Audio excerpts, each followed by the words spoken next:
وبرکاتہ۔ میں نبیلہ خانم بنت جناب حافظ محمد جنید عالم نتوی قاسمی، متعلمہ جامعہ دودل بنات، پنوا بارہ بنکی اتر پردیش۔ میں آپ حضرات کے سامنے اس مختصر تقریر کو گفتگو کرنے جا رہی ہوں۔ حوصلوں سے نواز کی گزارش ہے۔ نحمدہ ونصلی علی رسولہ کریم، اما بعد۔ آج کے اس پرنور محفل میں میری تقریر کا عنوان ہے رسول اکرم صلی اللہ علیہ وسلم کی معاشرتی زندگی۔ اللہ تعالیٰ نے انسانیت کی ہدایت رہنمائی کے لیے حضور صلی اللہ علیہ وسلم کو مبعوث فرمایا۔ آپ کی ذات گرامی تمام نبیوں اور رسولوں میں افضل اور اعلیٰ ہے، اور آپ کا مقام سب سے بلند و بالا ہے۔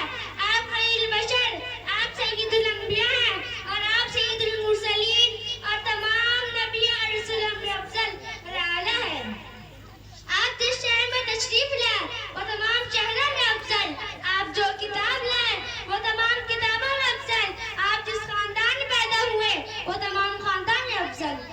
آپ کی ذاتی زندگی ہے انفرادی زندگی، انفرادی زندگی، اجتماعی زندگی، خاندانی زندگی ہے اجتماعی زندگی، حسن جمال حسن مزین سے مزین ہے۔ یا صاحب الجمال و یا سید البشر، من وجهك المنير لقد نور القمر، لا يمكن الثناء كما كان حقه بعد خدا بزرگ تو یہ قصہ مختصر۔ چنانچہ ارشاد نبی ہے المسلم من سلم الناس من لسانه و یده، سچا اور پکا مسلمان وہ ہے جس کے ہاتھ اور زبان سے دوسرے لوگ محفوظ ہو۔ آپ صلی اللہ علیہ وسلم نے بھی فرمایا قرۃ عینی فی الصلاۃ، میری آنکھوں کی ٹھنڈک نماز میں ہے۔